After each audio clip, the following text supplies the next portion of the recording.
आप अपने बलबूते नाल, अपनी सियाणप नाल, फिर अपने धीरज नाल, साहस नाल, योग्यता नाल, मानसिक ते सरीरक बल नाल जे कोई मनुख राज भाग कायम कर सकता है जां किसी ने कीता तो महाराजा रणजीत सिंह ने कीता। पहले दिन जिन्ने सिक्के ढाले गए, जिन्ने भी सिक्के ढाले गए, वो सारे दे सारे जिहड़े सन वो गरीब मनुखां विच वंड दित्ते गए।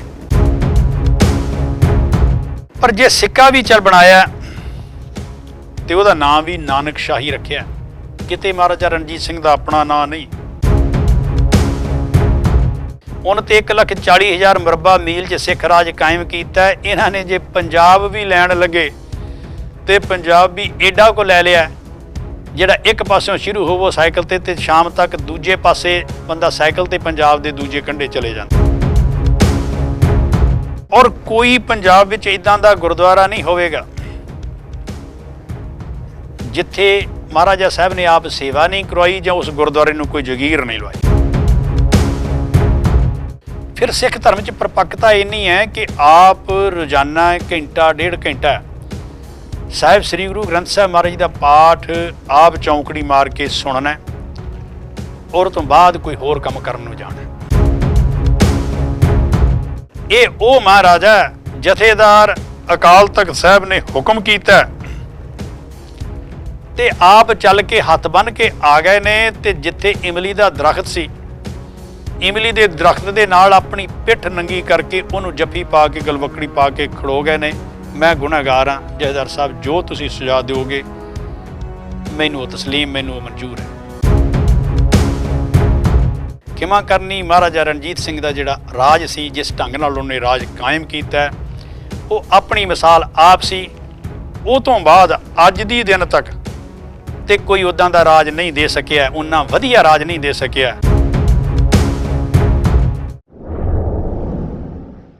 वाहिगुरू जी का खालसा, वाहिगुरू जी की फतेह।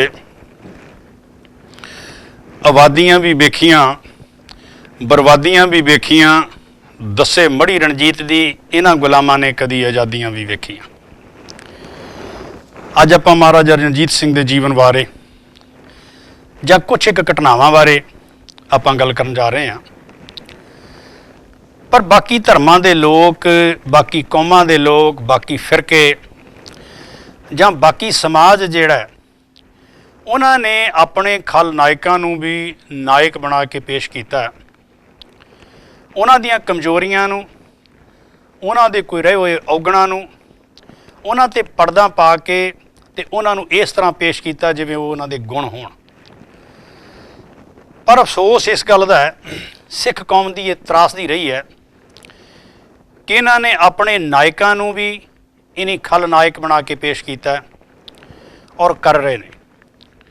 साडे पढ़े लिखे खोजी बुद्धिजीवी लोग जिन्हां दा सारा जोर ही इस गल ते लगा होया, वो अपनी विदवता ही इस गल विचों मनदे ने कि आपां किसे दे पर्दे फोड़ के, किसे दे अवगण लिया के आपां लोकां दे अगे रखीए।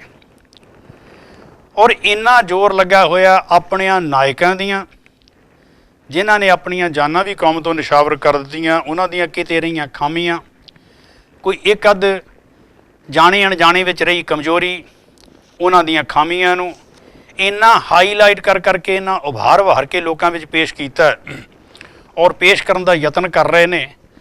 और उस चीज़ नूं भावें नवीआं खोजां दे आधार ते, भावें नवीआं खोजां दा नां दे के और उन्होंने विदवता गिणदे ने।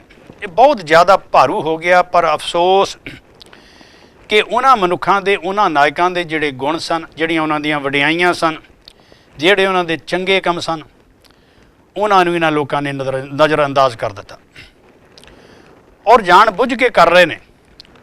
बिल्कुल मामूली जिहा जां जे कोई किसी विच वडियाई है उहदा मामूली जिहा जिक्र करके ते अगे लंघ जाना, जिवें कुछ होया ही ना होवे। चाहे वह बंदा सिंह बहादुर होवे, चाहे वह महाराणी जिंदा होवे, चाहे वह महाराजा रणजीत सिंह होवे, जां 20वीं सदी के महान जरनैल संत बाबा जरनैल सिंह जी खालसा, जां होर कई अजिहे ने। बंदा सिंह बहादुर बारे जो कुछ इतिहासकारां ने, बुलारियां ने जिस ढंग नाल उहदी तस्वीर जिहड़ी लोकां विच रखी पेश कीती, एक बड़ी घिनौनी जही, एक हुक्मदूर जिहा बंदा, ਗੁਰੂ ਤੋਂ ਬੇਮੁਖ ਟਾਈਪ ਦਾ ਬੰਦਾ ਇਸ ਢੰਗ ਦਾ ਬਣਾ ਕੇ ਪੇਸ਼ ਕੀਤਾ ਹੈ ਔਰ ਲੋਕਾਂ ਦੇ ਮਨਾਂ ਵਿੱਚ ਨਫ਼ਰਤ ਪਾਉਣ ਤੋਂ ਇਨੀ ਆਪਾਂ ਆਪਣੇ ਤੌਰ ਤੇ ਕੋਈ ਕਸਰ ਨਹੀਂ ਛੱਡੀ। ਪਰ ਜੇ ਆਪਾਂ ਬਾਰੀਕੀ ਨਾਲ ਵੇਖੀਏ, ਜਿਸ ਮਨੁੱਖ ਨੇ ਸਿੱਖੀ ਦੀ ਖਾਤਰ, ਸਿਦਕ ਦੀ ਖਾਤਰ, ਗੁਰੂ ਦੇ ਹੁਕਮਾਂ ਦੀ ਖਾਤਰ ਆਪਣੇ ਪੁੱਤਰ ਦਾ ਕਾਲਜਾ ਕਢਵਾ ਕੇ ਆਪਣੇ ਮੂੰਹ ਵਿੱਚ ਪਵਾ ਲਿਆ ਹੋਵੇ ਔਰ ਉਹਦੇ ਲਹੂ ਦੇ ਛਿੱਟੇ ਉਹਦੇ ਮੂੰਹ ਤੇ ਮਾਰੇ ਗਏ ਹੋਣ ਤੇ ਉਹ ਆਖ ਰਿਹਾ ਹੋਵੇ ਕੇਸਰ ਦੇ ਛਿੱਟੇ ਨੇ, ਔਰ ਜਿਸ ਮਨੁੱਖ ਨੇ ਆਪਣੀਆਂ ਅੱਖਾਂ ਕਢਵਾ ਲਈਆਂ ਹੋਣ, ਹੱਥ ਵਢਾ ਲਏ ਹੋਣ ਔਰ ਜੇਰਾ ਜੇਰਾ ਕਰਕੇ ਕਟਿੰਦਾ ਚਲਿਆ ਗਿਆ ਹੋਵੇ ਤੇ ਧਰਮ ਨੂੰ ਪਿੱਠ ਨਾ ਦਿੱਤੀ ਹੋਵੇ, ਉਹ ਕਿੰਨਾ ਕੁ ਸਿਦਕਵਾਨ ਹੋਵੇਗਾ, ਕਿੰਨਾ ਕੁ ਗੁਰੂ ਦੇ ਹੁਕਮਾਂ ਤੇ ਭਰੋਸਾ ਕਰਨ ਵਾਲਾ ਬੰਦਾ ਹੋਵੇਗਾ। ਸ਼ੁਕਰ ਹੈ ਇਸ ਗੱਲ ਦਾ ਕਿ ਕੁਝ ਸਮੇਂ ਤੋਂ ਕੁਛ ਇੱਕ ਲਿਖਾਰੀਆਂ ਨੇ ਹੌਸਲਾ ਕਰਕੇ ਬੰਦਾ ਸਿੰਘ ਬਹਾਦਰ ਦਾ ਵੀ ਜਿਹੜਾ ਅਸਲੀ ਜੀਵਨ ਹੈ, ਜੋ ਅਸਲੀਅਤ ਹੈ, ਉਹ ਲੋਕਾਂ ਵਿੱਚ ਅੱਗੇ ਸਾਹਮਣੇ ਲਿਆਉਣ ਦੀ ਕੋਸ਼ਿਸ਼ ਕੀਤੀ। ਉਸ ਦੇ ਨਾਲ ਹੀ ਮਹਾਰਾਣੀ ਜਿੰਦ ਕੌਰ, ਜਿਸ ਢੰਗ ਦਾ ਭੰਡੀ ਪ੍ਰਚਾਰ ਮਹਾਰਾਣੀ ਜਿੰਦ ਕੌਰ ਦੇ ਨਾਂ ਤੇ ਕੀਤਾ ਗਿਆ, ਜਾਲੀ ਚਿੱਠੀਆਂ ਬਣਾ ਕੇ ਹੋਰ ਕਰਕੇ ਜੋ ਡੋਗਰਿਆਂ ਦੀ ਸਾਜ਼ਿਸ਼ ਸੀ ਉਹਨੂੰ ਸਾਡੇ ਆਪਣਿਆਂ ਨੇ ਫਲੀਭੂਤ ਕਰਨ ਦੀ ਕੋਸ਼ਿਸ਼ ਕੀਤੀ ਔਰ ਆਪਣਿਆਂ ਨਾਇਕਾਂ ਦੇ ਮੂੰਹੋਂ ਉਹਦੇ ਵਿਰੋਧ ਵਿੱਚ ਗੱਲਾਂ ਕਢਵਾਈਆਂ ਨਾਵਲਾਂ ਰਾਹੀਂ ਹੋਰ, ਉਹ ਵੀ ਆਪਣੀ ਮਿਸਾਲ ਆਪ ਹੈ। ਜਦ ਕਿ ਉਹ ਵਿਚਾਰੀ ਜਿੰਨਾ ਉਹਨੇ ਸਿੱਖੀ ਪ੍ਰਤੀ ਦਰਦ ਦਿਖਾਇਆ, ਉਹ ਚਾਹੁੰਦੀ ਜੇ ਉਹ ਵੀ ਸਾਜ਼ਿਸ਼ਕਾਰ ਹੁੰਦੀ, ਰਲਣਾ ਚਾਹੁੰਦੀ ਤੇ ਉਹ ਵੀ ਸੁੱਖ ਮਾਣ ਸਕਦੀ ਸੀ, ਆਨੰਦ ਮਾਣ ਸਕਦੀ ਸੀ, ਪਰ ਐਸਾ ਹੋਇਆ ਨਹੀਂ। ਉਹ ਆਪਾਂ ਅੱਗੇ ਚੱਲ ਕੇ ਗੱਲ ਕਰਾਂਗੇ। ਉਸ ਦੇ ਨਾਲ ਹੀ ਸੰਤ ਬਾਬਾ ਜਰਨੈਲ ਸਿੰਘ ਜੀ ਖਾਲਸਾ, ਜਿਨ੍ਹਾਂ ਨੂੰ 20ਵੀਂ ਸਦੀ ਦਾ ਮਹਾਨ ਸਿੱਖ ਦਾ ਲਕਬ ਜਿਹੜਾ ਸਿੱਖ ਕੌਮ ਨੇ ਦਿੱਤਾ ਔਰ ਉਹਨਾਂ ਪ੍ਰਤੀ ਜੋ ਜੋ ਅਫਵਾਹਾਂ ਉਡਾਈਆਂ ਗਈਆਂ, ਜੋ ਕੁਝ ਕਿਹਾ ਗਿਆ, ਵਿਰੋਧ ਵਿੱਚ ਇਸ਼ਤਿਹਾਰ ਤੱਕ ਵੰਡੇ ਗਏ, ਸੰਗੀਨਾਂ ਤੱਕ ਤਾਣੀਆਂ ਗਈਆਂ, ਮੰਜੀ ਸਾਹਿਬ ਹਰਿਮੰਦਰ ਸਾਹਿਬ ਦੀ ਹਦੂਦ ਅੰਦਰ ਉਹਨਾਂ ਦੇ ਵਿਰੋਧ ਵਿੱਚ ਇਸ਼ਤਿਹਾਰ ਲਾਏ ਗਏ, ਮੰਜੀ ਸਾਹਿਬ ਦੀਵਾਨ ਹਾਲ ਵਿੱਚ ਉਹਨਾਂ ਨੂੰ ਬੋਲਣ ਤੋਂ ਬੰਦ ਕੀਤਾ ਗਿਆ ਔਰ ਕਾਂਗਰਸ ਦਾ ਏਜੰਟ, ਅੱਤਵਾਦੀ, ਕੀ ਇੱਦਾਂ ਦੇ ਉਪਨਾਮ ਨੇ ਜਿਹੜੇ ਸੰਤਾਂ ਦੇ ਨਾਂ ਨਾਲ ਨਹੀਂ ਲਾਏ। ਪਰ ਉਹ ਤੇ ਕੌਮ ਦੀ ਖਾਤਰ ਆਪਣੀ ਸ਼ਹਾਦਤ ਦੇ ਗਏ, ਆਪਣਾ ਆਪਾ ਕੁਰਬਾਨ ਕਰ ਗਏ, ਆਪਣੇ ਕੀਤੇ ਹੋਏ ਬਚਨਾਂ ਨੂੰ, ਬੋਲਾਂ ਨੂੰ ਪੁਗਾ ਗਏ। ਪਰ ਉਹ ਜਿਹੜੇ ਲੋਕ ਇਸ ਤਰ੍ਹਾਂ ਦੀਆਂ ਗੱਲਾਂ ਕਰਨ ਵਾਲੇ ਸਨ, ਔਰ ਹੈਰਾਨੀ ਇਸ ਗੱਲ ਦੀ ਅੱਜ ਵੀ ਉਹ ਲੋਕ ਮੌਜੂਦ ਨੇ ਔਰ ਉਹ ਆਪਣੀ ਵੱਖਰੀ ਤੂਤੀ ਵਜਾ ਰਹੇ ਨੇ, ਪਰ ਕੌਮ ਦੇ ਸੁਹਿਰਦ ਸੱਜਣ ਉਹਨੂੰ ਇੰਨੇ ਸੁਚੱਜੇ ਢੰਗ ਨਾਲ ਉਹਨੂੰ ਅਸੈਪਟ ਕਰੀ ਜਾ ਰਹੇ ਨੇ। ਇਹਦੇ ਵਿੱਚ ਕੀ ਹੈ ਪਤਾ ਨਹੀਂ, ਕੌਮ ਦੀ ਗੈਰਤ ਨੂੰ ਕੋਈ ਹੋ ਗਿਆ ਜਾਂ ਕੌਮ ਅਸਲੀਅਤ ਜਾਣਨਾ ਨਹੀਂ ਚਾਹੁੰਦੀ। ਪਰ ਵੀ ਮਹਾਰਾਜਾ ਰਣਜੀਤ ਸਿੰਘ ਦੇ ਸੰਬੰਧ ਵਿੱਚ ਕਿ ਮਹਾਰਾਜਾ ਰਣਜੀਤ ਸਿੰਘ ਅਯਾਸ਼ ਬਾਦਸ਼ਾਹ ਸੀ, ਉਹ ਸ਼ਰਾਬੀ ਕਬਾਬੀ ਆਦਮੀ ਸੀ, ਕਰੈਕਟਰਲੈਸ ਸੀ, ਇੱਥੋਂ ਤੱਕ ਨਫ਼ਰਤ ਲੋਕਾਂ ਦੇ ਮਨ ਵਿੱਚ ਭਰੀ ਹੋਈ ਹੈ।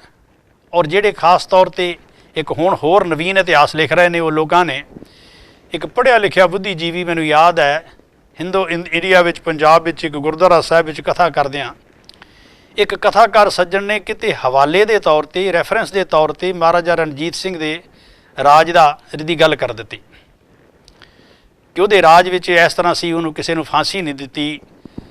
ਉਹ ਕਥਾ ਕਰਕੇ ਉਤਰਿਆ ਤੇ ਇੱਕ ਪੜ੍ਹਿਆ ਲਿਖਿਆ ਦਾਨਿਸ਼ਵਰ ਬੰਦਾ ਦੇਖਣੇ ਨੂੰ ਜੋ ਲੱਗੇ ਔਰ ਜੋ ਆਪਣੇ ਆਪ ਨੂੰ ਉਹਨੇ ਪੇਸ਼ ਕੀਤਾ ਕਿ ਮੈਂ ਬਹੁਤ ਕੁਝ ਜਾਣਦਾ, ਉਹ ਇਹ ਪੁੱਛਣ ਦਾ ਯਤਨ ਕਰੇ ਕਥਾਕਾਰ ਹੈ ਕਿੱਥੇ। ਉਹਨੂੰ ਕਾਰਨ ਪੁੱਛਿਆ, ਕਾਰਨ ਕਹਿੰਦਾ ਉਸ ਬੰਦੇ ਨੇ ਰਣਜੀਤ ਸਿੰਘ ਦਾ ਨਾਂ ਜਿਹੜਾ ਹੈ ਆਪਣੀ ਕਥਾ ਵਿੱਚ ਕਿਉਂ ਲਿਆ ਗੁਰਦੁਆਰੇ ਦੇ ਅੰਦਰ। ਆਖੇ ਕਾਰਨ, ਕਹਿੰਦੇ ਉਹ ਬੰਦਾ ਜਿੰਨਾ ਉਹ ਬੰਦੇ ਵਿੱਚ ਔਗਣ ਸਨ, ਤੁਹਾਨੂੰ ਕਿਸੇ ਨੂੰ ਪਤਾ ਹੈ? ਅਸੀਂ ਕਹਿੰਦੇ ਨਹੀਂ ਭਾਈ ਸਾਨੂੰ ਤਾਂ ਪਤਾ ਨਹੀਂ, ਅਸੀਂ ਤਾਂ ਉਹਦੇ ਗੁਣਾਂ ਬਾਰੇ ਜਾਣਦੇ ਹਾਂ। ਨਹੀਂ, ਜੋ ਨਵੀਆਂ ਖੋਜਾਂ ਆ ਰਹੀਆਂ ਨੇ, ਨਵੇਂ ਖੁਲਾਸੇ ਹੋ ਰਹੇ ਨੇ, ਬਹੁਤ ਕੁਝ ਪਿੱਛੇ ਛੁਪਿਆ ਹੋਇਆ। ਅਜਿਹੇ ਬੰਦਿਆਂ ਦਾ ਨਾਂ ਜਿਹੜਾ ਹੈ ਉਹ ਮਹਾਰਾਜ ਦੀ ਹਜ਼ੂਰੀ ਵਿੱਚ ਨਹੀਂ ਲੈਣਾ ਚਾਹੀਦਾ। ਔਰ ਇਸ ਢੰਗ ਦੀ ਜਿਹੜਾ ਭੰਡੀ ਪ੍ਰਚਾਰ ਹੈ ਹੋਰ ਹੈ। ਦੇਖੋ ਸਾਨੂੰ ਤਾਂ ਹੁਕਮ ਇਹ ਸੀ, ਸਾਂਝ ਕਰੀਜੈ ਗੁਣੈ ਕੇਰੀ, ਛੋੜ ਅਵਗੁਣ ਚੱਲੀਐ।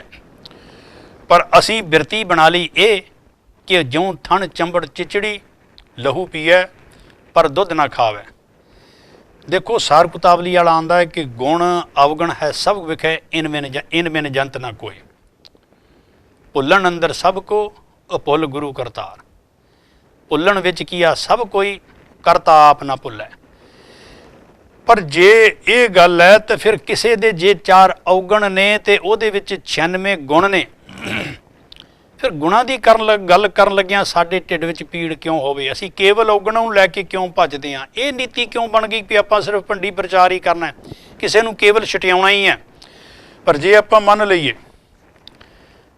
ਇੰਨੇ ਔਗਣ ਸਨ, ਬਾਬਾ ਬੰਦਾ ਸਿੰਘ ਬਹਾਦਰ, ਉਹ ਤੋਂ ਪਿੱਛੋਂ ਮਹਾਰਾਜਾ ਰਣਜੀਤ ਸਿੰਘ, ਦੋਵਾਂ ਦਾ ਇਤਿਹਾਸ ਇੰਨਾ ਚੰਕ ਜੇ ਸਿੱਖ ਇਤਿਹਾਸ ਦੇ ਵਿੱਚੋਂ ਮਨਫੀ ਕਰ ਦਿੱਤਾ ਜਾਵੇ, ਕੱਢ ਦਿੱਤਾ ਜਾਵੇ, ਵੀ ਖਿਮਾ ਕਰੋ ਪਿੱਛੇ ਕੀ ਬਚਦਾ?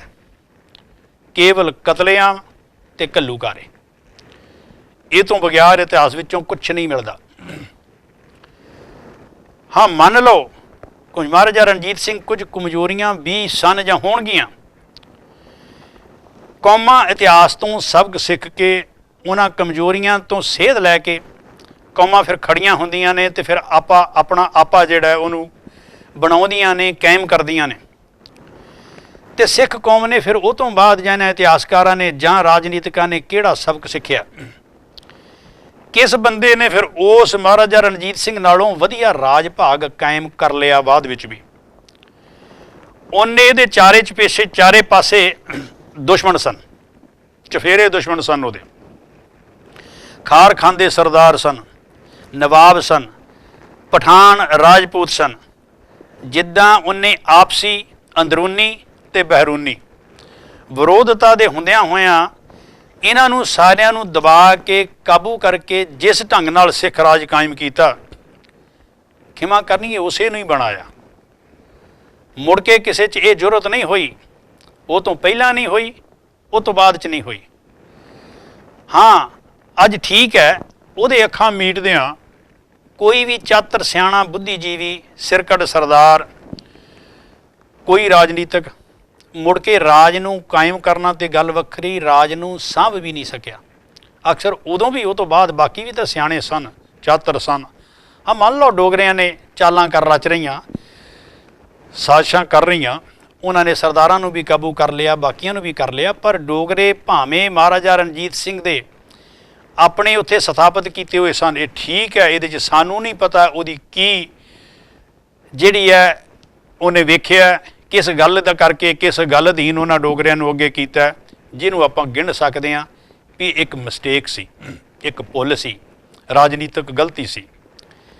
ਪਰ ਜਿਸ ਢੰਗ ਨਾਲ ਚਾਪਲੂਸ ਬੰਦੇ ਪਹਿਲਾਂ ਵੀ ਤੇ ਹੁਣ ਵੀ ਜਾਲ ਬੁਣਦੇ ਨੇ, ਉਸ ਜਾਲ ਵਿੱਚ ਸਹਿਬਨ ਫਸ ਜਾਣਾ ਇਹ ਮਾਮੂਲੀ ਜਿਹੀ ਗੱਲ ਹੈ।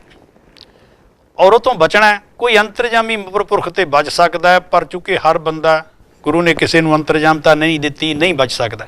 ਚਾਲਾਂ ਉਹਨਾਂ ਨੇ ਇੱਦਾਂ ਦੀਆਂ ਰਚੀਆਂ, ਉਹ ਤੋਂ ਬਾਅਦ ਵੀ ਜਿੰਨੇ ਸਰਦਾਰ ਸਨ, ਬਾਕੀਆਂ ਨੂੰ ਵੀ ਆਪਣੀ ਜਾਲ ਵਿੱਚ ਵਸਾ ਕੇ ਸ਼ਰੇਆਮ ਦਰਬਾਰ ਵਿੱਚ ਕਤਲ ਹੁੰਦੇ ਰਹੇ।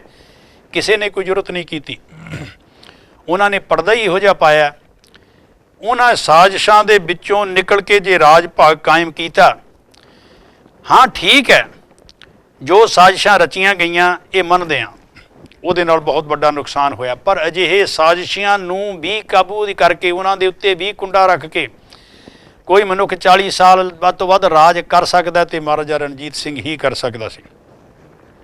ਦੇਖੋ, ਆਏ ਹੋਏ ਸਮੁੰਦਰ ਦੀਆਂ ਲਹਿਰਾਂ ਵਿੱਚ ਰੁੜ ਜਾਣਾ, ਤੂਫਾਨ ਦੇ ਵਿੱਚ ਆਪਣੇ ਆਪ ਨੂੰ ਬਹਾ ਦੇਣਾ, ਜਵਾਰ ਭਾਟੇ ਵਿੱਚ ਹਰ ਕੋਈ ਮਨੁੱਖ ਤਬਾਹ ਹੋ ਸਕਦਾ।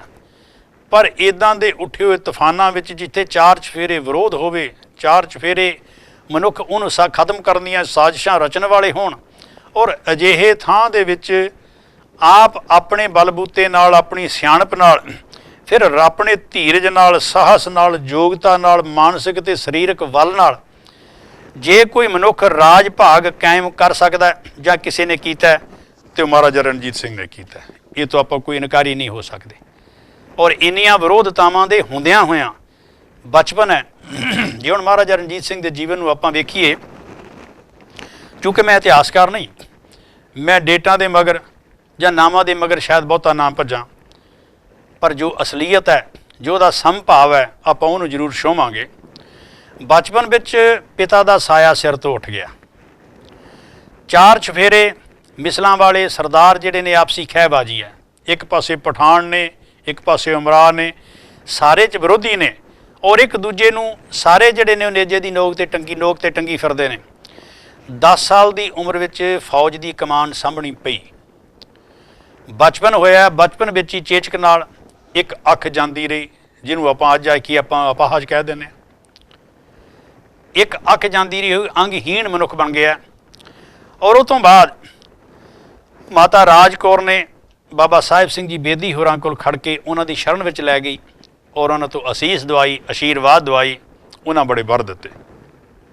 ਅਜੇ ਬਚਪਨ ਹੈ, ਬਚਪਨ ਵਿੱਚ ਸ਼ਿਕਾਰ ਖੇਲਦਿਆਂ ਕਿਸੇ ਲਾਲ ਨਾਗ ਦੇ ਇਲਾਕੇ ਵਿੱਚ ਚਲੇ ਗਏ, ਜਿਹੜਾ ਇਲਾਕਾ ਪਿੰਡ ਲੱਧੇਵਾਲੀ, ਜੋ ਨਵਾਬ ਹਸ਼ਮਤ ਖਾਂ ਚੱਠੇ ਦਾ ਇਲਾਕਾ, ਜੋ ਕਿ ਇਸ ਮਿਸਲ ਦਾ ਜਾਂ ਮਹਾਰਾਜੇ ਦੇ ਪਰਿਵਾਰ ਦਾ ਵਿਰੋਧੀ ਹੈ। ਉਹਨੇ ਮਹਾਰਾਜੇ ਨੂੰ ਕੱਲਿਆਂ ਬਚਪਨ ਵਿੱਚ ਆਪਣੇ ਸ਼ਿਕਾਰ ਖੇਡਦਿਆਂ ਵੇਖ ਕੇ ਆਪਣੇ ਅਹਿਲਕਾਰਾਂ ਨਾਲ, ਆਪਣੇ ਨੌਕਰਾਂ ਚਾਕਰਾਂ ਨਾਲ ਘੁੰਮ ਰਿਹਾ ਔਰ ਮਹਾਰਾਜੇ 'ਤੇ ਅਚਨਚੇਤ ਵਾਰ ਕਰ ਦਿੱਤਾ। ਵਾਰ ਕੀਤਾ, ਵਾਰ ਨਾਲ ਘੋੜੇ ਦੀ ਕਾਠੀ ਵੱਢੀ ਗਈ, ਰਕਾਬ 'ਤੇ ਜਾ ਕੇ ਤਲਵਾਰ ਲੱਗੀ ਔਰ ਸੰਭਲ ਕੇ ਮਹਾਰਾਜਾ ਰਣਜੀਤ ਸਾਹਿਬ ਨੇ ਆਪ ਜੋ ਪਲਟਵਾਰ ਕੀਤਾ ਅਤੇ ਹਸ਼ਮਤ ਖਾਂ ਚੱਠੇ ਦਾ ਸਿਰ ਜਿਹੜਾ ਧਰ ਤੋਂ ਅਲੱਗ ਕਰ ਦਿੱਤਾ ਅਤੇ ਨੇਜੇ 'ਤੇ ਟੰਗ ਕੇ ਵਾਪਸ ਆਪਣੇ ਅਸਥਾਨ 'ਤੇ ਆ ਗਏ। ਹੁਣ ਜੇ ਆਪਾਂ ਵੇਖੀਏ, ਜੇ ਲਾਹੌਰ ਦੇ ਉੱਤੇ ਭੰਗੀ ਸਰਦਾਰਾਂ ਦਾ ਕਬਜ਼ਾ ਸੀ, ਜੋ ਕਿ ਚੰਗੇ ਸ਼ਾਸਕ ਨਾ ਸਾਬਤ ਹੋ ਸਕੇ, ਪ੍ਰਜਾ ਤੰਗ ਹੋਈ। ਲਾਹੌਰ ਵਾਸੀਆਂ ਨੇ ਸਲਾਹ ਕਰਕੇ, ਉਹਨਾਂ ਦੇ ਮੁਖੀਆਂ ਨੇ ਮਹਾਰਾਜਾ ਰਣਜੀਤ ਸਿੰਘ ਨੂੰ ਦਾਵਤ ਦਿੱਤੀ। ਲੜਾਈ ਹੋਈ, ਲਾਹੌਰ ਦੇ ਉੱਤੇ ਕਬਜ਼ਾ ਕਰ ਲਿਆ ਗਿਆ ਔਰ ਲਾਹੌਰ ਜਿੱਤਿਆ, ਫਤਿਹ ਕੀਤਾ। ਹੋਰ ਮਿਸਲਾਂ ਨੂੰ ਵੀ ਜਿੱਤ ਕੇ ਆਸਾ ਪਾਸਾ ਇਕੱਠਾ ਕਰਕੇ ਲਾਹੌਰ ਵਿੱਚ ਇੱਕ ਦਰਬਾਰ ਸਜਾਇਆ, ਜਿੱਥੇ ਪੰਜਾਬ ਭਰ ਦੇ ਵਿੱਚੋਂ ਸਰਦਾਰ ਉਮਰਾਵ ਜਿਹੜੇ ਨੇ ਉੱਥੇ ਪਹੁੰਚੇ ਔਰ ਅਰਦਾਸਾ ਸੋਧ ਕੇ ਬਾਬਾ ਸਾਹਿਬ ਸਿੰਘ ਜੀ ਬੇਦੀ ਹੋਰਾਂ ਨੇ ਉਹਨੂੰ ਰਾਜ ਤਿਲਕ ਲਾਇਆ ਔਰ ਮਹਾਰਾਜੇ ਦਾ ਖਿਤਾਬ ਦਿੱਤਾ। ਔਰ ਤਖਤ 'ਤੇ ਬਹਿੰਦਿਆਂ ਸਾਰ ਕੋਈ ਹੋਰ ਨਹੀਂ, ਆਪਣੀ ਸਲਤਨਤ ਨਹੀਂ, ਮਹਾਰਾਜਾ ਰਣਜੀਤ ਸਿੰਘ ਦਾ ਰਾਜ ਨਹੀਂ, ਤੇ ਨਾਮ ਰੱਖਿਆ ਉਹਨਾਂ ਨੇ ਸਰਕਾਰੇ ਖਾਲਸਾ। ਇਹ ਜਿਹੜਾ ਰਾਜ ਹੈ, ਇਹ ਜਿਹੜੀ ਸਰਕਾਰ ਹੈ, ਇਹ ਖਾਲਸੇ ਦੀ ਆ ਜਾਂ ਖਾਲਸਾ ਸਰਕਾਰ ਹੈ, ਮੈਂ ਨਹੀਂ। ਫਿਰ ਸਿੱਕਾ ਢਾਲਣਾ ਸੀ, ਕੁਦਰਤੀ ਜਿਹੜਾ ਰਾਜ ਭਾਗ ਮਨੁੱਖ ਕਰਦਾ ਉਹਦਾ ਆਪਣਾ ਸਿੱਕਾ ਵੀ ਚਲਾਇਆ ਜਾਂਦਾ। ਸਿੱਕੇ ਢਾਲਣੇ ਸ਼ੁਰੂ ਕੀਤੇ ਅਤੇ ਉਹਦਾ ਨਾਮਕਰਨ ਕਰਨਾ, ਨਾਮ ਰੱਖਿਆ ਨਾਨਕ ਸ਼ਾਹੀ ਸਿੱਕਾ, ਤੇ ਲਿਖਿਆ ਉੱਤੇ ਇੱਕ ਓੰਕਾਰ ਸਤਿਗੁਰ ਪ੍ਰਸਾਦ ਸ੍ਰੀ ਅਕਾਲ ਪੁਰਖ ਜੀ ਸਹਾਏ, ਦੇਗੋ ਤੇਗੋ ਫਤਿਹ ਨੁਸਰਤ ਵੇਦਰੰਗ ਯਾਫਤ ਅਜ ਨਾਨਕ ਗੁਰੂ ਗੋਬਿੰਦ ਸਿੰਘ। ਆਪਣਾ ਨਾਂ ਕਿਤੇ ਨਹੀਂ, ਉਸ ਅਕਾਲ ਪੁਰਖ ਦਾ, ਧੰਨ ਗੁਰੂ ਨਾਨਕ ਸਾਹਿਬ ਸੱਚੇ ਪਾਤਸ਼ਾਹ ਜੀ ਦਾ ਨਾਂ, ਜਿਨ੍ਹਾਂ ਦੀ ਬਦੌਲਤ, ਜਿਨ੍ਹਾਂ ਦੀ ਕਿਰਪਾ ਕਰਕੇ ਮੈਨੂੰ ਰਾਜ ਭਾਗ ਮਿਲਿਆ। ਔਰ ਫਿਰ ਪਹਿਲੇ ਦਿਨ ਜਿੰਨੇ ਸਿੱਕੇ ਢਾਲੇ ਗਏ, ਜਿੰਨੇ ਵੀ ਸਿੱਕੇ ਢਾਲੇ ਗਏ, ਉਹ ਸਾਰੇ ਦੇ ਸਾਰੇ ਜਿਹੜੇ ਸਨ ਉਹ ਗਰੀਬ ਮਨੁੱਖਾਂ ਵਿੱਚ ਵੰਡ ਦਿੱਤੇ ਗਏ। ਦਾਨੀ ਇੰਨਾ ਤਕੜਾ। ਪਿੰਡਾਂ ਵਿੱਚ ਪੰਚਾਇਤਾਂ ਕਾਇਮ ਕੀਤੀਆਂ, ਪੰਚਾਇਤੀ ਰਾਜ ਸਥਾਪਿਤ ਕੀਤਾ। ਦੂਰ ਅੰਦੇਸ਼ ਇੰਨਾ ਵੇਖਿਆ, ਮਿਸਲ ਆਲੂ ਵਾਲੀ ਆ, ਤਕੜੀ ਮਿਸਲ ਹੈ। ਬਜਾਏ ਜੰਗ ਕਰਕੇ ਲੜਨ ਦੇ, ਉਹਨੂੰ ਕਾਬੂ ਕਰਨ ਦੇ, ਉਹਦੇ ਨਾਲ ਸੁਲ੍ਹਾ ਸਫਾਈ ਦਾ ਹੱਥ ਜਿਹੜਾ ਉਹਨਾਂ ਵੱਲ ਵਧਾਇਆ। ਉਹਦੇ ਨਾਲ ਪੱਗ ਵਟਾ ਕੇ, ਪੱਗ ਵੱਟ ਭਰਾ ਬਣ ਕੇ, ਜਿਹੜਾ ਦੁਸ਼ਮਣ ਸਾਂਝੇ ਅਤੇ ਦੋਸਤ ਸਾਂਝੇ ਵਾਲਾ ਸਮਝੌਤਾ ਕਰਕੇ ਉਹਨਾਂ ਇਕੱਠੇ ਲੜਨ ਦਾ ਫੈਸਲਾ ਕਰ ਲਿਆ। ਫਿਰ ਆਪਣੇ ਵਜ਼ੀਰਾਂ ਵਿੱਚ ਸਮੇਂ ਦੀ ਨਜ਼ਾਕਤ ਨੂੰ ਵੇਖਦਿਆਂ ਹੋਇਆਂ ਹਰ ਧਰਮ ਨੂੰ, ਹਰ ਮਜ਼ਹਬ ਦੇ ਬੰਦੇ ਨੂੰ ਥਾਂ ਦਿੱਤੀ। ਜੇ ਵਿਦੇਸ਼ ਮੰਤਰੀ ਸੀ, ਉਹ ਮੁਸਲਮਾਨ ਬਣਾਇਆ। ਮਿਸਰ ਦੀਵਾਨ ਚੰਦ ਅਤੇ ਮਿਸਰ ਮੋਹਕਮ ਚੰਦ ਇਹ ਹਿੰਦੂ ਨੇ, ਜਰਨੈਲ ਬਣਾਏ। ਫਿਰ ਮੋਤੀ ਰਾਮ ਅਤੇ ਭਵਾਨੀ ਦਾਸ ਵਰਗੇ ਉੱਚ ਅਧਿਕਾਰੀ ਨਾਲ। ਫਿਰ ਇੱਥੇ ਨਹੀਂ, ਨਾਲ ਜਨਰਲ ਆਲਾਰਡ ਫਰਾਂਸੀਸੀ ਹੈ ਅਤੇ ਜਨਰਲ ਵੈਂਤੂਰਾ ਇਟਲੀ ਦਾ। ਦੂਸਰਿਆਂ ਮੁਲਕਾਂ ਵਿੱਚ ਵੀ ਜੋ ਜੰਗੀ ਕਰਤੱਵ ਸਿਖਾਏ ਜਾਂਦੇ ਨੇ, ਜੋ ਕਵਾਇਦ ਕੀਤੀ ਜਾਂਦੀ ਹੈ, ਸਿਖਾਈ ਜਾਂਦੀ ਹੈ, ਇਸ ਆਪਣੀ ਖਾਲਸਾ ਫੌਜ ਨੂੰ ਇੱਕ ਨਿਪੁੰਨ ਬਣਾਉਣ ਵਾਸਤੇ ਉਹਨਾਂ ਜਰਨੈਲਾਂ ਨੂੰ ਵੀ ਭਰਤੀ ਕੀਤਾ ਗਿਆ। ਫਿਰ ਉਸ ਵੇਲੇ ਤੋਂ ਲੈ ਕੇ ਅਟਕ, ਪਸ਼ਾਵਰ, ਮਿਚਨੀ, ਮਾਲਾਕੰਡ, ਜਮਰੌਦ ਇਹ ਕਿਲੇ ਬਣਵਾਏ ਜਾਂ ਬਣਿਆ ਕਿਲਿਆਂ 'ਤੇ ਕਬਜ਼ਾ ਕੀਤਾ ਆਪਣੇ ਰਾਜ ਨੂੰ ਵਧਾਉਣ ਦੀ ਖਾਤਰ। ਫਿਰ ਪਠਾਣਾਂ ਦੀ ਹਿੱਕ 'ਤੇ ਬੈਠ ਕੇ ਜਮਰੌਦ ਦੇ ਕਿਲੇ 'ਤੇ ਉਹਨੇ ਰਾਜ ਕੀਤਾ।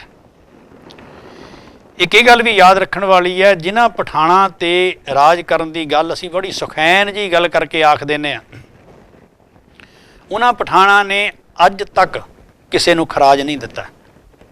ਅੱਜ ਤੱਕ ਉਹ ਕਿਸੇ ਦੇ ਅਧੀਨਗੀ ਨਹੀਂ ਉਹਨਾਂ ਨੇ ਕਬੂਲੀ।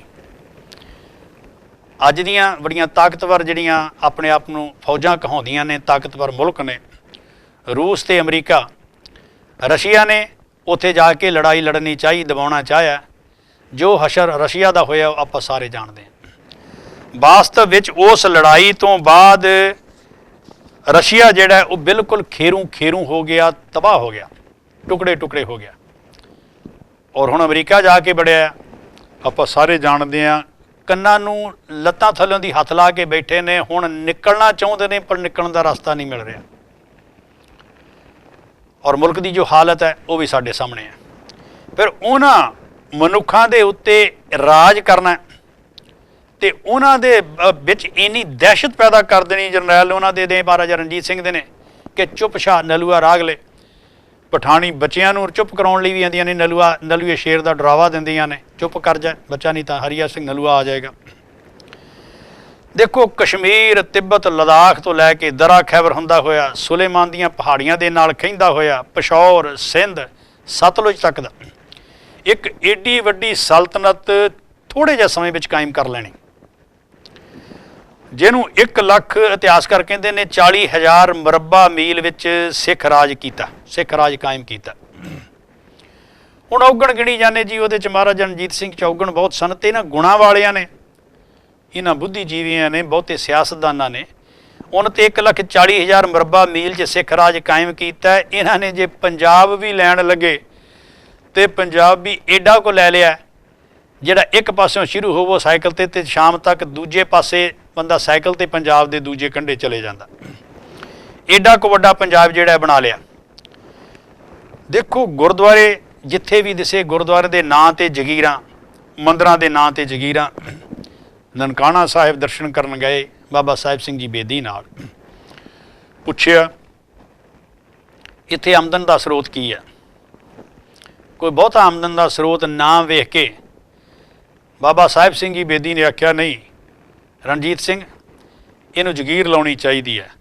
ਤੇ ਹੱਥ ਜੋੜ ਕੇ ਖੜ ਗਏ, ਆਖਣ ਲੱਗੇ ਬਾਬਾ ਜੀ ਜਿੱਥੇ ਤੱਕ ਵੀ ਤੁਸੀਂ ਘੋੜਾ ਫੇਰ ਕੇ ਹੁਕਮ ਕਰ ਦਿਓਗੇ ਵੀ ਇੰਨਾ ਥਾਂ ਜਿਹੜਾ ਉਹ ਓਨੀ ਜ਼ਮੀਨ ਜਿਹੜੀ ਗੁਰਦੁਆਰਾ ਦੇ ਸਾਹਿਬ ਦੇ ਨਾਂ ਤੇ ਮੈਂ ਜਗੀਰ ਲਾ ਦਿਆਂਗਾ। ਔਰ ਦੱਸਦੇ ਨੇ ਤਕਰੀਬਨ 750 ਤੋਂ ਵੱਧ 750 ਮੁਰੱਬਾ ਏਕੜ ਜ਼ਮੀਨ ਜਿਹੜੀ ਹੈ ਉਹ ਨਨਕਾਣਾ ਸਾਹਿਬ ਦੇ ਨਾਂ ਤੇ ਮਹਾਰਾਜਾ ਰਣਜੀਤ ਸਿੰਘ ਨੇ ਆਪਣੇ ਵੱਲੋਂ ਜਗੀਰ ਲਾ ਦਿੱਤੀ। ਹਰਿਮੰਦਰ ਸਾਹਿਬ ਦੀ ਸੇਵਾ ਆਪ ਆਪਣੇ ਹੱਥੀਂ ਕਰਵਾਈ। ਉਹ ਅੱਜ ਵੀ ਜਿਹੜਾ ਮੋਹਰੇ ਪੱਤਰ ਹੈ ਉਹ ਮਹਾਰਾਜਾ ਰਣਜੀਤ ਸਿੰਘ ਦੇ ਸੇਵਾ ਕਰਾਈ ਦੀ ਸ਼ਾਖ ਭਰਦਾ ਲਿਖਿਆ ਹੋਇਆ। ਪਟਨਾ ਸਾਹਿਬ ਤਖਤ ਸਾਹਿਬ ਦੀ ਜਿੱਥੇ ਦਸਮ ਪਾਤਸ਼ਾਹ ਜੀ ਦਾ ਅਵਤਾਰ ਹੋਇਆ ਉੱਥੋਂ ਦੀ ਸੇਵਾ ਮਹਾਰਾਜਾ ਸਾਹਿਬ ਨੇ ਕਰਵਾਈ। ਹਜ਼ੂਰ ਸਾਹਿਬ ਦੀ ਸੇਵਾ ਜਿਹੜੀ ਹੈ ਉਹ ਮਹਾਰਾਜਾ ਸਾਹਿਬ ਨੇ ਆਪ ਕਰਵਾਈ, ਆਪਣੇ ਹੱਥੀਂ ਕਰਵਾਈ। ਔਰ ਕੋਈ ਪੰਜਾਬ ਵਿੱਚ ਇੱਦਾਂ ਦਾ ਗੁਰਦੁਆਰਾ ਨਹੀਂ ਹੋਵੇਗਾ ਜਿੱਥੇ ਮਹਾਰਾਜਾ ਸਾਹਿਬ ਨੇ ਆਪ ਸੇਵਾ ਨਹੀਂ ਕਰਵਾਈ ਜਾਂ ਉਸ ਗੁਰਦੁਆਰੇ ਨੂੰ ਕੋਈ ਜਗੀਰ ਨਹੀਂ ਲਵਾਈ। ਇੱਥੋਂ ਤੱਕ ਵੀ ਇਕੱਲੇ ਗੁਰਦੁਆਰਿਆਂ ਦੀ ਗੱਲ ਨਹੀਂ, ਹੁਣ ਇਹ ਤੋਂ ਵੱਡਾ ਦਰਿਆ ਦਿਲ ਜਾਂ ਸਾਰਿਆਂ ਧਰਮਾਂ ਦਾ ਸਤਿਕਾਰ ਕਰਨ ਵਾਲਾ ਮਨੁੱਖ ਤੁਸੀਂ ਕਿੱਥੋਂ ਭਾਲੋਗੇ? ਇਕੱਲੇ ਗੁਰਦੁਆਰੇ ਨਹੀਂ, ਮੰਦਰਾਂ ਨੂੰ ਜਵਾਲਾਮੁਖੀ, ਕਟਾਸ਼ ਰਾਗ, ਹਰਦੁਆਰ, ਕਾਂਛੀ, ਇਹਨਾਂ ਮੰਦਰਾਂ ਦੀ ਜਿਹੜੀ ਸੇਵਾ ਹੈ ਉਹ ਮਹਾਰਾਜਾ ਸਾਹਿਬ ਨੇ ਵੀ ਆਪਣੇ ਖਰਚੇ 'ਤੇ ਕਰਵਾਈ।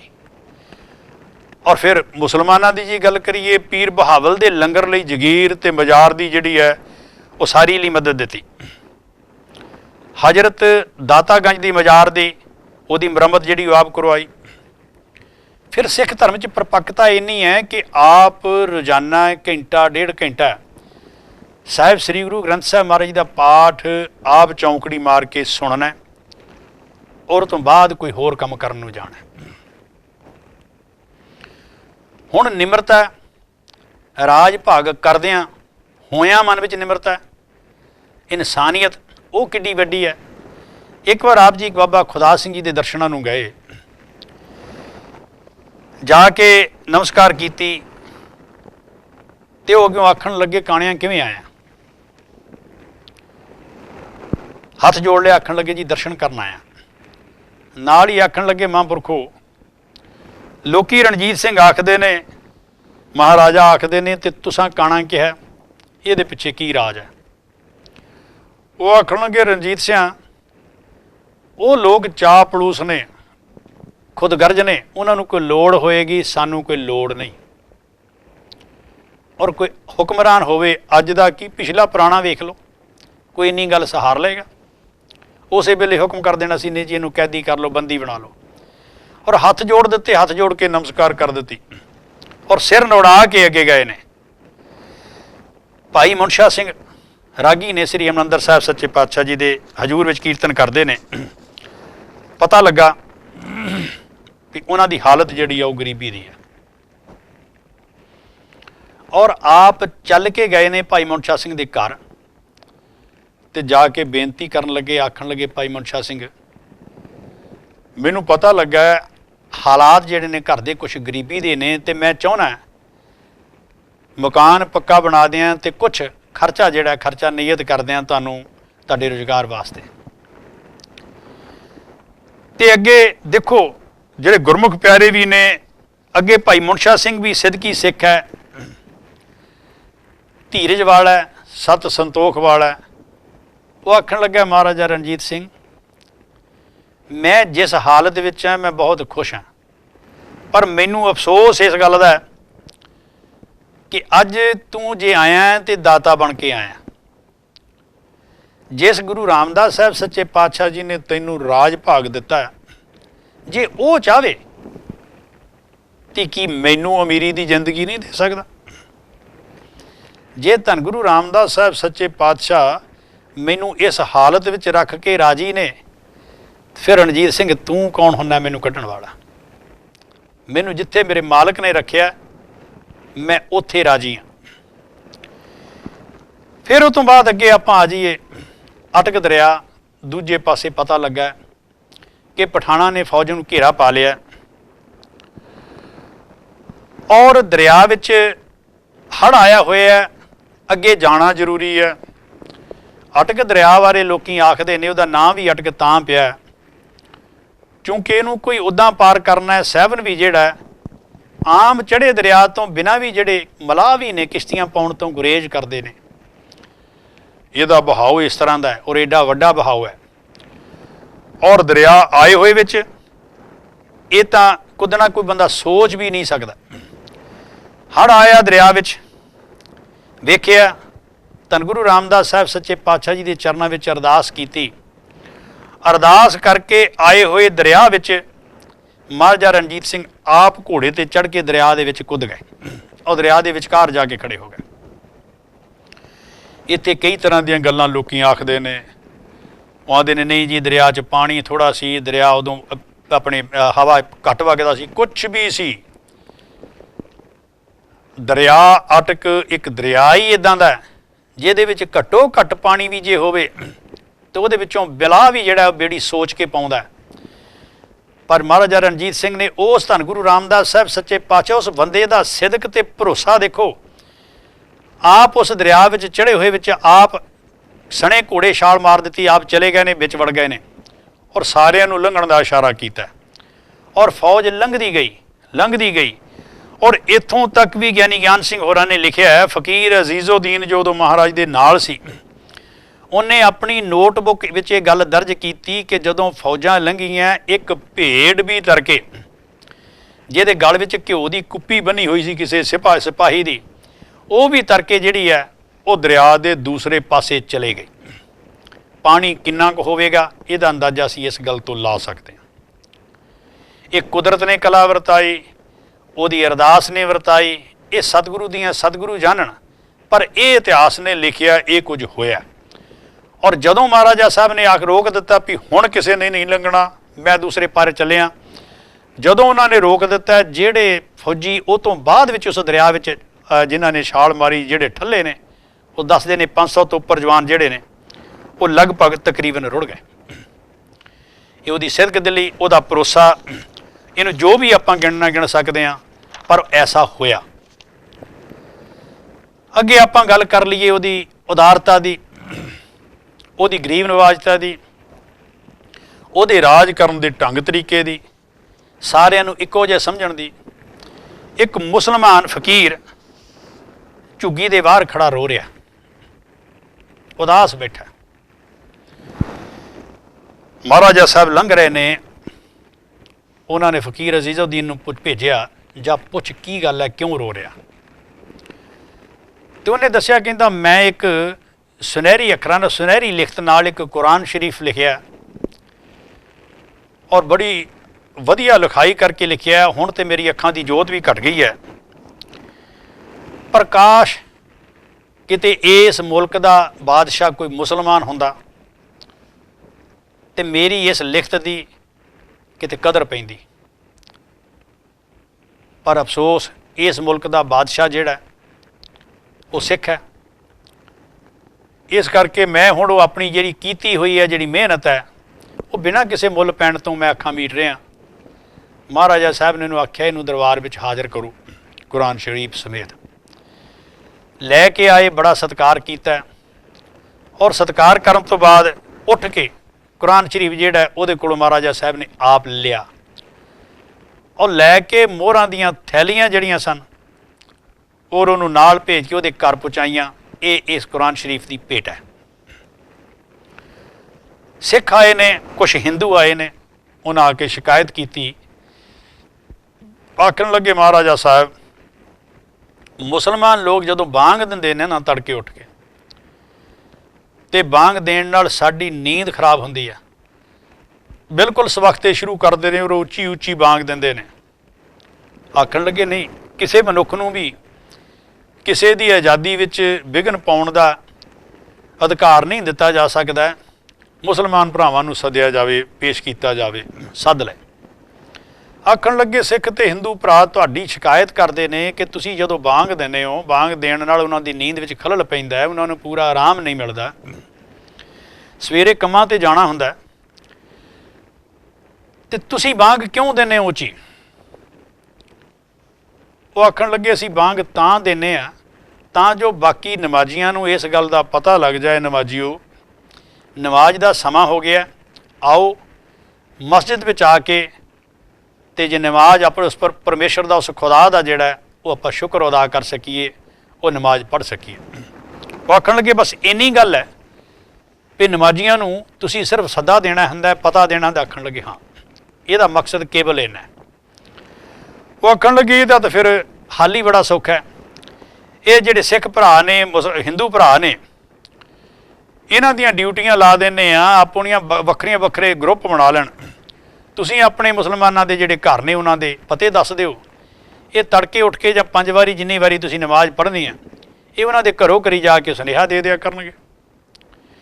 ਇੱਕ ਦਿਨ ਕੀਤਾ, 2 ਦਿਨ ਕੀਤਾ, ਜਦੋਂ ਕੀਤਾ ਤੇ ਮੁੜ ਕੇ ਮਹਾਰਾਜਾ ਸਾਹਿਬ ਦੇ ਹੱਥ ਜੋੜ ਕੇ ਆ ਗਿਆ, ਮਹਾਰਾਜ ਅਸੀਂ ਤੇ ਬਿਪਤਾ ਗਲ ਪਾ ਲਈ, ਉੱਤੇ ਬਿਸਤਰੇ ਵਿੱਚ ਸੁੱਤਿਆਂ ਪਿਆ ਨੀਂਦ ਖਰਾਬ ਹੁੰਦੀ ਸੀ ਤੇ ਉੱਠ ਕੇ ਘਰੀ ਜਾਣਾ ਪੈਂਦਾ। ਮਹਾਰਾਜਾ ਸਾਹਿਬ ਦਾ ਸਮਝਾਉਣ ਦਾ ਇੱਕ ਆਪਣਾ ਢੰਗ। ਆਖਣ ਲੱਗੇ ਫਿਰ ਜੇ ਇਹ ਨਹੀਂ ਕਰ ਸਕਦੇ ਤਾਂ ਫਿਰ ਜਿਵੇਂ ਉਹ ਕਰਦੇ ਆ ਉਹਨਾਂ ਨੂੰ ਉਸੇ ਢੰਗ ਨਾਲ ਕਰ ਲੈਣ ਦਿਓ। ਫਿਰ ਤੁਸੀਂ ਕਿਸੇ ਦੇ ਧਰਮ ਵਿੱਚ ਕੋਈ ਦਖਲਅੰਦਾਜ਼ੀ ਨਾ ਕਰੋ। ਬੱਚੇ ਖੇਲ ਰਹੇ ਨੇ। ਮੈਂ ਗੱਲ ਕਰ ਰਿਹਾ ਜਿਸ ਮਨੁੱਖ ਦੇ ਵਿੱਚੋਂ ਔਗਣ ਭਾਲਣ ਦੀ ਕੋਸ਼ਿਸ਼ ਕਰ ਰਹੇ ਹੋ, ਕਦੇ ਉਸ ਮਨੁੱਖ ਦੇ ਗੁਣ ਵੀ ਵੇਖੇ ਨੇ, ਕਦੇ ਉਸ ਮਨੁੱਖ ਦਾ ਜੀਵਨ ਵੀ ਵੇਖਿਆ, ਉਸ ਮਨੁੱਖ ਦੀ ਕਰਨੀ ਵੀ ਵੇਖੀ ਹੈ।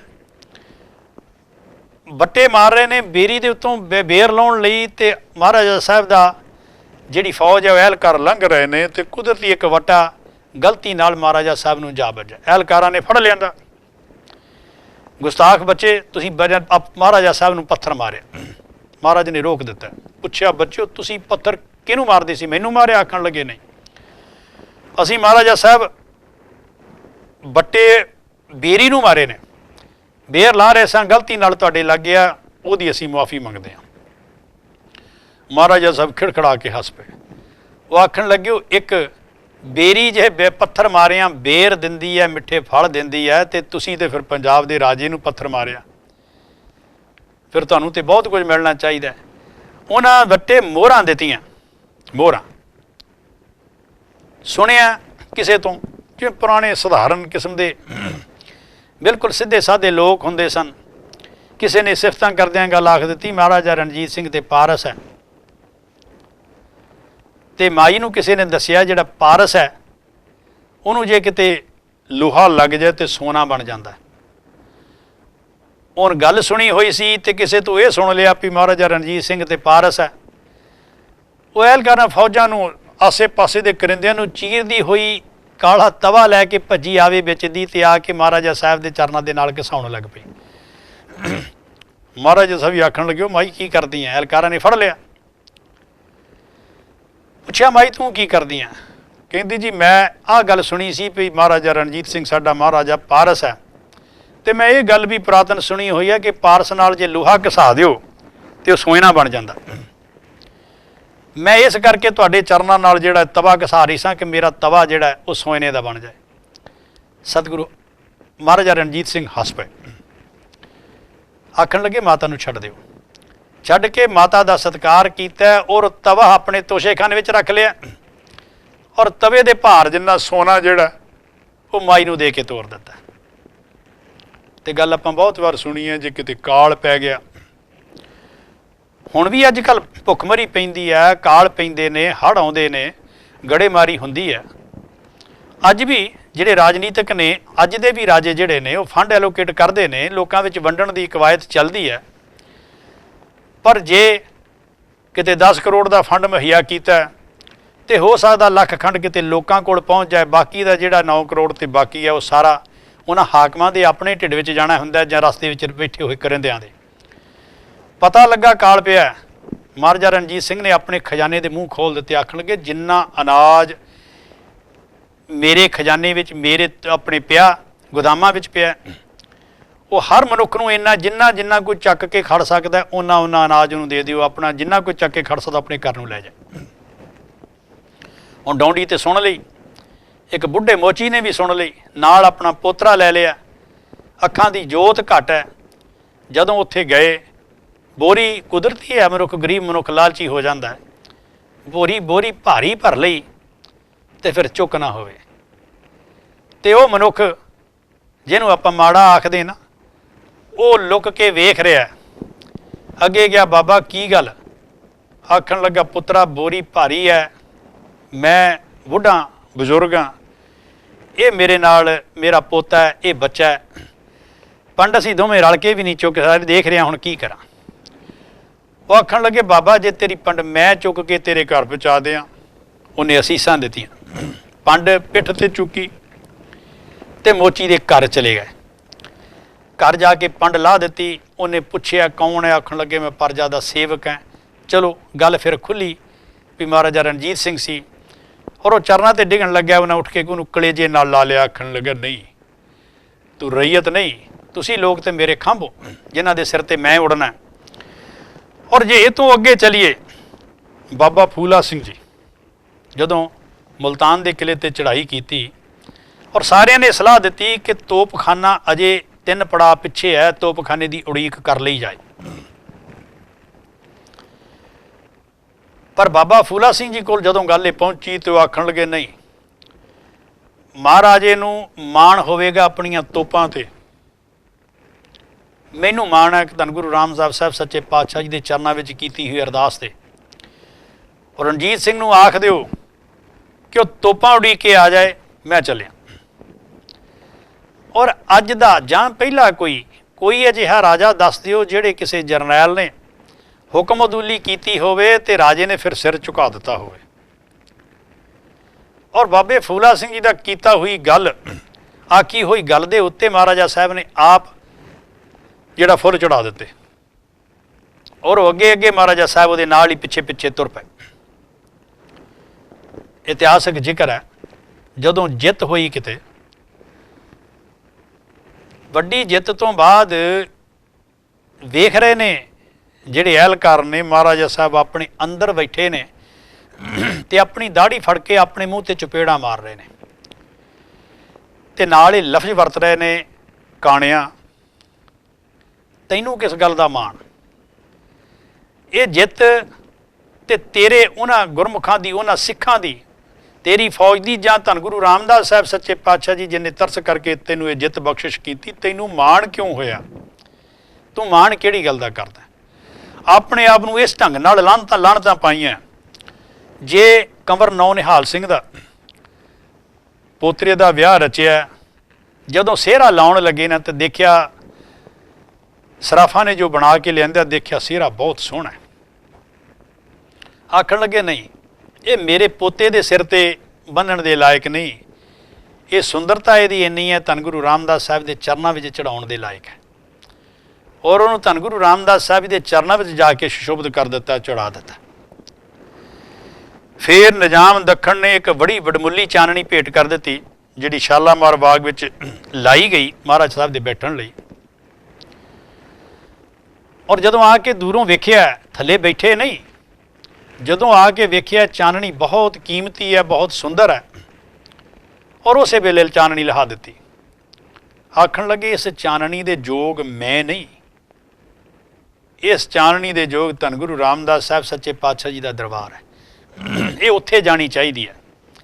ਇਹ ਠੀਕ ਹੈ ਭਾਵੇਂ ਮਹਾਰਾਜਾ ਸਾਹਿਬ ਉਹਦੇ ਹੇਠ ਬੈਠੇ ਨਹੀਂ, ਪਰ ਉਦੋਂ ਸਿੰਘਾਂ ਨੇ ਇਹ ਕਰਕੇ, ਚੂੰਕਿ ਇੱਕ ਵਾਰ ਕਿਸੇ ਦੁਨਿਆਵੀ ਰਾਜੇ ਲਈ ਲਾ ਦਿੱਤੀ ਗਈ ਹੈ, ਇਸ ਕਰਕੇ ਇਹਨੂੰ ਗੁਰੂ ਰਾਮਦਾਸ ਸਾਹਿਬ ਦੇ ਦਰਬਾਰ ਵਿੱਚ ਨਹੀਂ ਲਾਇਆ ਜਾ ਸਕਦਾ, ਪਰ ਉਹ ਤੋਸ਼ੇਖਾਨੇ ਵਿੱਚ ਭੇਜ ਦਿੱਤੀ ਗਈ। ਇਹ ਵੱਖਰੀ ਗੱਲ ਹੈ। ਉਹ ਚਾਨਣੀ ਅੱਜ ਦੀਆਂ ਹਕੂਮਤਾਂ ਨੇ ਜਦੋਂ ਹਰਿਮੰਦਰ ਸਾਹਿਬ 'ਤੇ ਹਮਲਾ ਕੀਤਾ, ਉਹ ਤੋਪਾਂ ਦੇ ਗੋਲਿਆਂ ਨਾਲ ਤਬਾਹ ਕਰਕੇ ਉਹਨੂੰ ਸਾੜ ਦਿੱਤਾ ਗਿਆ, ਉਹਨੂੰ ਫੂਕ ਦਿੱਤਾ ਗਿਆ, ਉਹਦੀ ਸੁਆਹ ਬਣਾ ਦਿੱਤੀ ਗਈ। ਪਰ ਜੇ ਸਿੱਕਾ ਵੀ ਚੱਲ ਬਣਾਇਆ ਤੇ ਉਹਦਾ ਨਾਂ ਵੀ ਨਾਨਕ ਸ਼ਾਹੀ ਰੱਖਿਆ, ਕਿਤੇ ਮਹਾਰਾਜਾ ਰਣਜੀਤ ਸਿੰਘ ਦਾ ਆਪਣਾ ਨਾਂ ਨਹੀਂ। ਜੇ ਇੱਕ ਬਜ਼ੁਰਗ ਮਿਲਿਆ, ਪਤਾ ਲੱਗਾ 100 ਸਾਲ ਤੋਂ ਉੱਪਰ ਇਹਦੀ ਉਮਰ ਹੈ, ਔਰ ਆਪ ਪਾਲਕੀ ਦੇ ਕੇ ਭੇਜਿਆ, ਪਤਾ ਲੱਗਾ ਇਹਨੇ ਧੰਨ ਗੁਰੂ ਗੋਬਿੰਦ ਸਿੰਘ ਸਾਹਿਬ ਸੱਚੇ ਪਾਤਸ਼ਾਹ ਜੀ ਦੇ ਆਪਣਿਆਂ ਨੇਤਰਾਂ ਨਾਲ ਦਰਸ਼ਨ ਕੀਤੇ ਹੋਏ ਨੇ।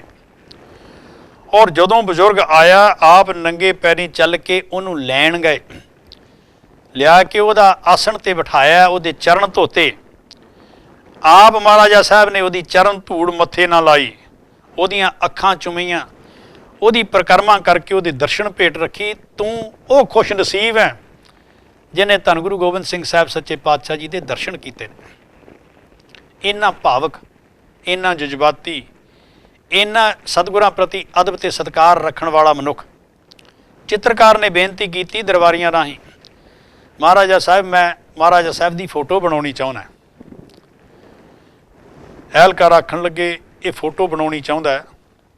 ਆਖਣ ਲੱਗੇ ਜ਼ਰੂਰ ਬਣਾਵੇ, ਪਰ ਜੇ ਫੋਟੋ ਬਣਾਉਣੀ ਹੈ ਪਹਿਲਾਂ ਹੀ ਮਿੱਥ ਲੈ, ਧੰਨ ਗੁਰੂ ਨਾਨਕ ਸਾਹਿਬ ਸੱਚੇ ਪਾਤਸ਼ਾਹ ਤਖਤ 'ਤੇ ਬੈਠੇ ਨੇ ਤੇ ਮੈਂ ਉਹਨਾਂ ਦੇ ਚਰਨਾਂ 'ਤੇ ਸੀਸ ਰੱਖਿਆ ਹੋਇਆ, ਪਹਿਲਾਂ ਇਸ ਢੰਗ ਨਾਲ ਫੋਟੋ ਬਣਾਵੇ। ਫਿਰ ਉਹ ਆਖਣ ਲੱਗਾ ਵੀ ਜੀ ਇੰਝ ਫੋਟੋ ਤੇ ਮੈਂ ਬਣਾ ਦਿਆਂਗਾ, ਪਰ ਫਿਰ ਤੁਹਾਡਾ ਚਿਹਰਾ ਨਹੀਂ ਆਉਣਾ, ਪਤਾ ਨਹੀਂ ਲੱਗਣਾ ਫਿਰ ਨਮਸਕਾਰ ਕੌਣ ਕਰ ਰਿਹਾ, ਚੂੰਕਿ ਚਿਹਰਾ ਤੁਹਾਡਾ ਹੇਠਲੇ ਪਾਸੇ ਨੂੰ ਹੋਵੇਗਾ। ਫਿਰ ਉਹ ਆਖਣ ਲੱਗਾ ਪਹਿਲੀ ਫੋਟੋ ਤੂੰ ਇੰਝ ਬਣਾ ਲੈ, ਤੇ ਫਿਰ ਦੂਜੀ ਜਿਹੜੀ ਹੈ ਉਹ ਮੈਂ ਸਤਿਗੁਰਾਂ ਦੇ ਸਾਹਮਣੇ ਹੱਥ ਜੋੜ ਕੇ ਖੜੋਤਾ ਹੋਵਾਂਗਾ ਤੇ ਮੇਰੀ ਉਹ ਹੱਥ ਜੋੜ ਕੇ ਅਰਦਾਸ ਕਰਦੇ ਦੀ ਬਣਾ ਲਈ। ਇਹ ਭਾਵਨਾ ਜਿਸ ਮਨੁੱਖ ਦੇ ਮਨ ਵਿੱਚ ਹੋਵੇ, ਜੇ ਕਿਤੇ ਕੋਈ ਕਮਜ਼ੋਰੀ ਲੱਗੀ ਆਈ, ਚਲੋ ਮੰਨਦੇ ਹਾਂ ਹਰ ਮਨੁੱਖ ਵਿੱਚ ਹੁੰਦੀਆਂ ਨੇ। ਬਾਬਾ ਫੂਲਾ ਸਿੰਘ ਜੀ ਜਥੇਦਾਰ ਨੇ ਇੱਕ ਗੱਲ ਆਖੀ ਵੀ ਮਹਾਰਾਜਾ ਸਾਹਿਬ ਨੂੰ ਪਕੜ ਕੇ ਲਿਆਓ, ਉਹਨੂੰ ਇਮਲੀ ਦੇ ਦਰਖਤ ਨਾਲ ਬੰਨ੍ਹ ਕੇ ਉਹਨੂੰ ਕੋੜੇ ਮਾਰੇ ਜਾਣ। ਤੇ ਮਹਾਰਾਜਾ ਰਣਜੀਤ ਸਿੰਘ, ਇਹ ਉਹ ਮਹਾਰਾਜਾ ਜਥੇਦਾਰ ਅਕਾਲ ਤਖਤ ਸਾਹਿਬ ਨੇ ਹੁਕਮ ਕੀਤਾ ਤੇ ਆਪ ਚੱਲ ਕੇ ਹੱਥ ਬੰਨ੍ਹ ਕੇ ਆ ਗਏ ਨੇ। ਤੇ ਜਿੱਥੇ ਇਮਲੀ ਦਾ ਦਰਖਤ ਸੀ, ਇਮਲੀ ਦੇ ਦਰਖਤ ਦੇ ਨਾਲ ਆਪਣੀ ਪਿੱਠ ਨੰਗੀ ਕਰਕੇ ਉਹਨੂੰ ਜੱਫੀ ਪਾ ਕੇ, ਗਲਵੱਕੜੀ ਪਾ ਕੇ ਖੜੋ ਗਏ ਨੇ। ਮੈਂ ਗੁਨਾਹਗਾਰ ਹਾਂ ਜਥੇਦਾਰ ਸਾਹਿਬ, ਜੋ ਤੁਸੀਂ ਸੁਝਾਅ ਦਿਓਗੇ ਮੈਨੂੰ ਉਹ ਤਸਲੀਮ, ਮੈਨੂੰ ਉਹ ਮਨਜ਼ੂਰ ਹੈ। ਹੁਣ ਇੱਕ ਆਪਾਂ ਝਾਤੀ ਮਾਰ ਕੇ ਵੇਖ ਲਈਏ, ਅੱਜ ਦਿਆਂ ਦੇ ਜਿਨ੍ਹਾਂ ਦੇ ਗੁਣ ਗਾਉਨੇ ਆ, ਅੱਜ ਦੇ ਰਾਜੇ ਨਹੀਂ, ਛੋਟੇ ਛੋਟੇ ਹੁਕਮਰਾਨ ਨਹੀਂ, ਇੱਕ ਮੰਤਰੀ ਵਜ਼ੀਰ ਜਾਂ ਕੋਈ ਵੀ ਨੇ, ਈਵਨ ਕਿਸੇ ਕਮੇਟੀਆਂ ਦੇ ਪ੍ਰਧਾਨ ਵੀ ਨੇ, 5-5 ਸਾਲ ਦੇ ਫਸਲੀ ਵਟੇਰੇ ਨੇ। ਇਹਨਾਂ 'ਤੇ ਵੀ ਕਿਸੇ ਨੂੰ ਜੇ ਕਿਤੇ ਕੋਈ ਹੁਕਮਨਾਮਾ ਕੋਈ ਜਾਰੀ ਕਰ ਦਿੱਤਾ ਜਾਵੇ ਤੇ ਇਹ ਲੋਕ ਜਥੇਦਾਰ ਤੇ ਬਦਲ ਦੇਣਗੇ, ਪਰ ਲੇਕਿਨ ਆਪ ਨਹੀਂ ਉਸ ਗੱਲ ਨੂੰ ਮੰਨਣਗੇ। ਇਹ ਐਸਾ ਹੋਇਆ, ਇੱਕ ਵਾਰ ਨਹੀਂ ਬਹੁਤ ਵਾਰ ਹੋਇਆ। ਜਥੇਦਾਰ ਬਦਲ ਦਿੱਤੇ ਗਏ, ਪਰ ਲੇਕਿਨ ਹੁਕਮਨਾਮੇ ਲਾਗੂ ਨਹੀਂ ਹੋਣ ਦਿੱਤੇ, ਭਾਵੇਂ ਉਹ ਕਿਸੇ ਕਮੇਟੀ ਦੇ ਪ੍ਰਧਾਨ ਦੇ ਪ੍ਰਤੀ ਹੋਇਆ ਜਾਂ ਕਿਸੇ ਤਕੜੇ ਚੰਗੇ ਅਹੁਦੇਦਾਰ ਪ੍ਰਤੀ ਹੋਇਆ। ਉਹਨਾਂ ਨੇ ਆਪਣੀਆਂ ਸਿਫਾਰਸ਼ਾਂ ਨਾਲ, ਆਪਣੀ ਸਿਫਾਰਸ਼ਾਂ ਵਰਤ ਕੇ ਜਾਂ ਆਪਣੇ ਅਹੁਦੇ ਨੂੰ ਵਰਤ ਕੇ ਉਹਨਾਂ ਨੇ ਉਹ ਸਾਰਾ ਕੁਝ ਜਿਹੜਾ ਉਹ ਬਿਲਕੁਲ ਪੁੱਠਾ ਪਾਸਾ ਕਰ ਦਿੱਤਾ ਗਿਆ। 40 ਸਾਲ ਦੇ ਰਾਜ ਵਿੱਚ ਜਿਸ ਮਨੁੱਖ ਦੇ ਕਿਸੇ ਇੱਕ ਨੂੰ ਵੀ ਫਾਂਸੀ ਨਹੀਂ ਦਿੱਤੀ ਗਈ, ਉਸ ਮਹਾਰਾਜਾ ਰਣਜੀਤ ਸਿੰਘ ਦੀ ਆਪਾਂ ਗੱਲ ਕਰਦੇ ਹਾਂ। ਅੱਜ ਨਿੱਤ ਆਏ ਦਿਨ ਜਿਸ ਢੰਗ ਨਾਲ ਫਾਂਸੀਆਂ ਤਾਂ ਕੀ, ਫਾਂਸੀਆਂ ਨਾਲੋਂ ਬਦਤਰ ਜ਼ਿੰਦਗੀਆਂ ਬਤੀਤ ਕਰਨ ਲਈ ਜੋ ਗੁਰੂ ਕੇ ਸਿੱਖਾਂ ਨੂੰ ਅੱਜ ਮਜਬੂਰ ਕੀਤਾ ਜਾ ਰਿਹਾ ਹੈ। ਹੁਣ ਵੀ ਪੜ੍ਹ ਰਹੇ ਸਾਂ ਭਾਈ ਜਗਤਾਰ ਸਿੰਘ ਹਵਾਰਾ, ਰੀੜ੍ਹ ਦੀ ਹੱਡੀ ਖਰਾਬ ਹੈ, ਲੱਕ ਵਿੱਚ ਨੁਕਸ ਹੈ, ਲਕਵਾ ਹੋਣ ਦਾ ਖਤਰਾ ਹੈ, ਪਰ ਕੋਈ ਇਲਾਜ ਨਹੀਂ ਕਰਾ ਰਿਹਾ। ਨਾ ਕਿਸੇ ਦੇ ਰਾਜਨੀਤਿਕ ਨੂੰ ਫਿਕਰ ਹੈ, ਨਾ ਕਿਸੇ ਸਾਡੇ ਅੱਜ ਦੀ ਆਗੂ ਜਾਂ ਜਥੇਦਾਰ ਨੂੰ ਫਿਕਰ ਹੈ। ਹਾਂ, ਜਦੋਂ ਕੁਝ ਹੋ ਗਿਆ ਫਿਰ ਜ਼ਰੂਰ ਮੁਜ਼ਾਹਰੇ ਕਰਨਗੇ, ਫਿਰ ਇਹ ਅੱਗੇ ਅੱਗੇ ਹੋ ਕੇ ਨਾਅਰੇ ਲਾਉਣਗੇ। ਖਿਮਾ ਕਰਨੀ ਮਹਾਰਾਜਾ ਰਣਜੀਤ ਸਿੰਘ ਦਾ ਜਿਹੜਾ ਰਾਜ ਸੀ, ਜਿਸ ਢੰਗ ਨਾਲ ਉਹਨੇ ਰਾਜ ਕਾਇਮ ਕੀਤਾ, ਉਹ ਆਪਣੀ ਮਿਸਾਲ ਆਪ ਸੀ। ਉਹ ਤੋਂ ਬਾਅਦ ਅੱਜ ਦੀ ਦਿਨ ਤੱਕ ਤੇ ਕੋਈ ਉੱਦਾਂ ਦਾ ਰਾਜ ਨਹੀਂ ਦੇ ਸਕਿਆ, ਉਹਨਾਂ ਵਧੀਆ ਰਾਜ ਨਹੀਂ ਦੇ ਸਕਿਆ। ਗਾਂ ਸਤਿਗੁਰੂ ਕਿਸੇ ਨੂੰ ਸਮਰੱਥਾ ਦੇ ਦੇਣ, ਉਹਦੇ ਬਾਰੇ ਕਿਹਾ ਨਹੀਂ ਜਾਂਦਾ। ਸਤਿਗੁਰੂ ਕਿਰਪਾ ਕਰਨ, ਸਾਨੂੰ ਵੀ ਉਹ ਤੌਫੀਕ ਦੇਣ। ਜਿਸ ਢੰਗ ਨਾਲ, ਜਿੰਨੀ ਨਿਮਰਤਾ, ਜਿੰਨੀ ਸ਼ਰਧਾ ਭਾਵਨਾ, ਜਿੰਨਾ ਸਤਿਕਾਰ ਸਤਿਗੁਰਾਂ ਦਾ ਉਸ ਸ਼ਖਸ ਨੇ ਕੀਤਾ, ਅਸੀਂ ਵੀ ਕਿਤੇ ਉਸ ਢੰਗ ਨਾਲ ਕਰ ਸਕੀਏ। ਸਤਿਗੁਰੂ ਰਹਿਮਤ ਕਰਨ, ਬਖਸ਼ਿਸ਼ ਕਰਨ। ਇਹ ਤੋਂ ਜਿਹੜਾ ਅਗਲਾ ਐਪੀਸੋਡ ਹੈ ਉਹਦੇ ਵਿੱਚ ਆਪਾਂ ਮਹਾਰਾਜਾ ਰਣਜੀਤ ਸਿੰਘ ਤੋਂ ਬਾਅਦ ਕੀ ਹੋਇਆ, ਕਿਵੇਂ ਹੋਇਆ, ਕੁਛ ਜ਼ਿਕਰ ਕਰਨ ਦਾ ਜ਼ਿਕਰ ਕਰਾਂਗੇ। ਭੁੱਲਾਂ ਚੁੱਕਾਂ ਦੀ ਖਿਮਾ। ਵਾਹਿਗੁਰੂ ਜੀ ਕਾ ਖਾਲਸਾ, ਵਾਹਿਗੁਰੂ ਜੀ ਕੀ ਫਤਿਹ।